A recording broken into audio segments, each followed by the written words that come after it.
Yeah, but I mean, for me, I needed to do a personal journey, not being a control freak, Mm. and actually understand that things will be solved even if it's not exactly done the same way as I did it. And I still need to remind myself every day about that. I mean, I could be wrong, right? Man, it's like good ain't good enough, so you gotta be great, and I'ma do whatever it takes. Doing what I love for life, and I'll pay the price, and not stopping even if the shit kills me, even if it kills me. Hi, Matthias. Yeah. Hey, Yes, you're there? I'm ready. I'm ready. Let's take it away. Are we recording? We are recording. Rolling. All good. Okay, perfect. Welcome to episode 2 of my Scaling Up Journey. And I also have my sidekick, Svea, Hello and riding welcome. shotgun. This wonderful vlogging journey we have here together. Exactly. So, the topic of this second episode today, I thought it would be interesting to talk a bit about what happened last year. I mean, of course, Corona was a big thing, but I'm sure there were also some other challenges, but also other highlights of the year. I guess not everything was negative, 2020. So, Matthias, could you Yeah. tell us a bit about last year? Start positive. What were the good things of 2020 for iGoMoon and for you? Yeah, the good things. I think we learned a lot. I mean, it was a year when we really need to change a lot of things. But last year, the number one thing highlight and really good thing, except that we survived and we are still in business. Um, if I should pick one thing, I think it's when we became HubSpot advanced HubSpot CMS partners. So that was a great victory for us and the team. Cool. What exactly does that mean that you're like an advanced partner? Yeah, it's actually as a HubSpot partner, you can on your own do a lot of like certifications that basically train your team, and it also shows customers that you actually excel in the platform and inbound. And like a year ago, HubSpot also raised the bar a little bit, and this is like a movement to also, how should I say, quality assure partners and help their customers to actually understand who is actually more advanced qualified to take care of their enterprise customers. So it's a certification when you actually first you need, as usual, do like training videos, and then you needed to send like a video, and then you got like a practical task, and then HubSpot also, we role played with HubSpots. We actually were in a call with them, and they were acting like a customer that was buying a very complex solution, and we needed to like pitch and really tell them how we should solve it for them in the best way. And so Cool. yes, That and sounds made really it. exciting. Nice. Yes. Yeah, congratulations on that. That sounds really Thank cool. you. What are some other highlights for you? Maybe some new people started, or maybe there were some online events that were really outstanding to you. Some other highlights? No. No. I mean, I can always find highlights, but I actually think the only event I really attended last year was HubSpot Inbound online. I think it was a amazing online event, and but to be honest, I try to be a little bit picky attending events, because there is always events you can attend, and I really try to pick the events that I can really apply like right now in my business. So yeah, I get that. Yeah, you said like the biggest highlight of 2020 is that you're still in business, you made it. I agree. I think this is for most companies the most important thing right now, that they stay alive, still keep their clients. And yeah, you just mentioned it. Of course, you had to adjust a little bit to the situation. Can you tell us a bit more about how you did this? How did you at iGoMoon adjust to COVID?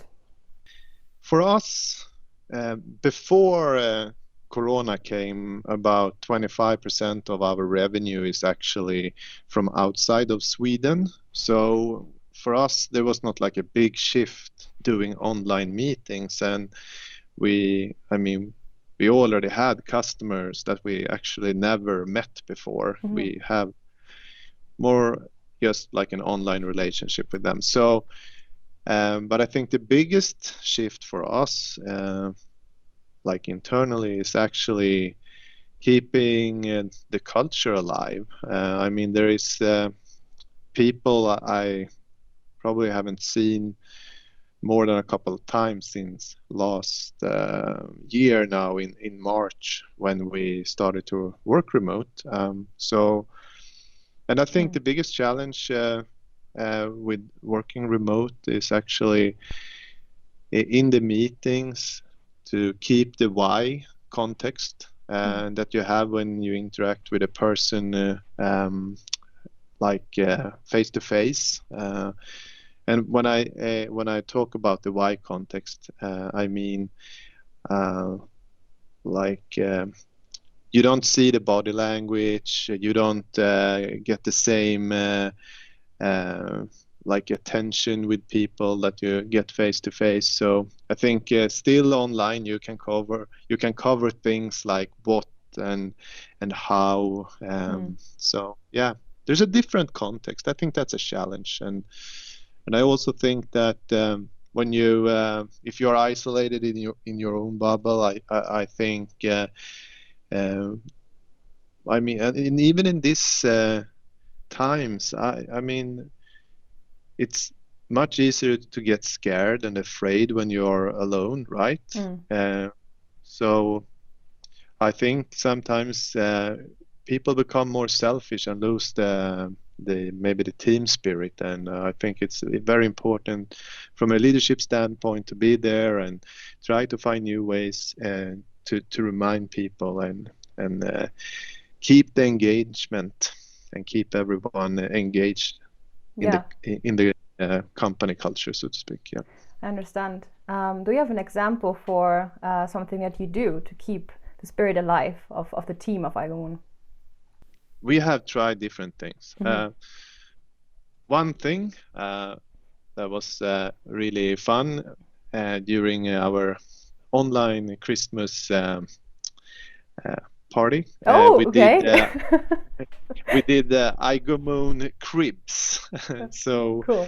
Which is like almost MTV cribs, but now you got an opportunity to see how maybe Åsa, how she lives, and she showed us around, and then Anton showed us around. So it was kind of fun. I mean, that would never happen in before COVID. So that's amazing. In one way, that's a way to get to know people even better. So yes, maybe that's even something you should apply, even if it's not COVID. Yeah. Start your own, iGoMoon cribs. We call it iGoMoon cribs. Yeah, I didn't know about this. I know about like a remote Christmas party, but I didn't know about this cribs format. I think that's super cool. And fun fact, by the way, I'm living in Mattias' old apartment this year, right? Yeah, that's true. Yeah. But talking about cribs and being more personal. Yeah, so, wow, that's true. Yeah, it changed a little bit since you moved out. It has changed a lot since I lived there. Yeah, David took it over after me. That's true. Yeah. So I moved and David moved in there. Yeah. Yeah, and then I moved in, and now we live together in one room. But it works, even with Corona. Just a fun fact at the side, talk about that, getting to know each other better. Seems stylish, very bright. Thank you.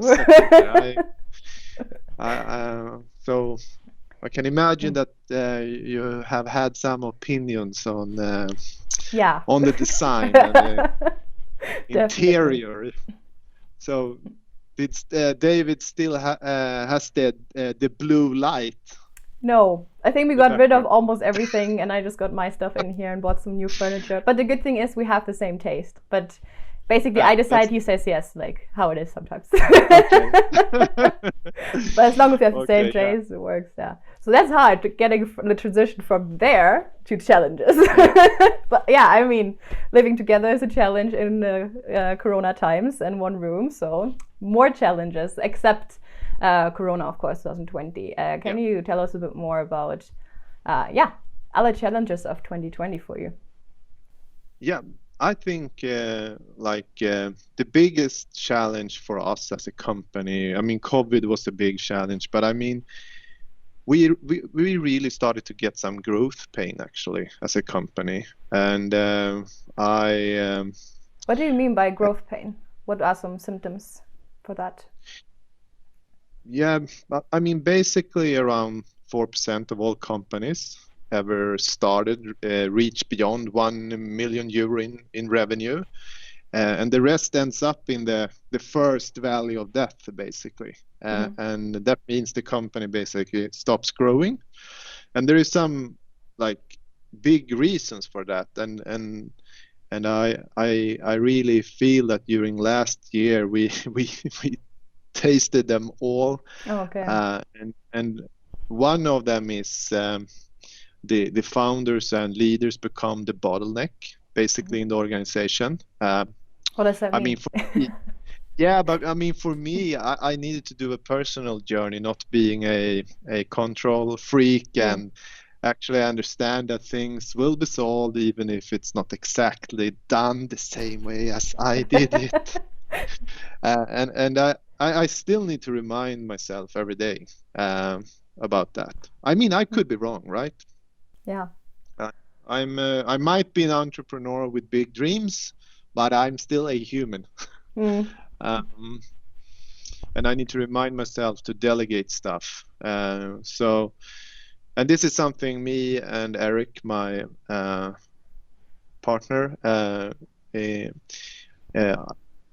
business partner, is talking a lot about. Yeah. So that's really one symptom. What are the others? And sounds like there are more. Yeah, there is more. I think another one is actually the reduced focus on customer contacts and customer value. When we became 10-15 people, I wasn't the best account manager and salesperson anymore. I needed to transform myself into taking care of other people. It was more about leadership, communication. I'm still there struggling. And I mean, HR was a new thing for me. Sales slowed down and customers didn't get the same attention, and suddenly customer dissatisfactions start growing. And I still think this one was much bigger than COVID last year. I think it's kind of normal, like in a growing company, because the entrepreneur can probably feed about 10-15 people with work.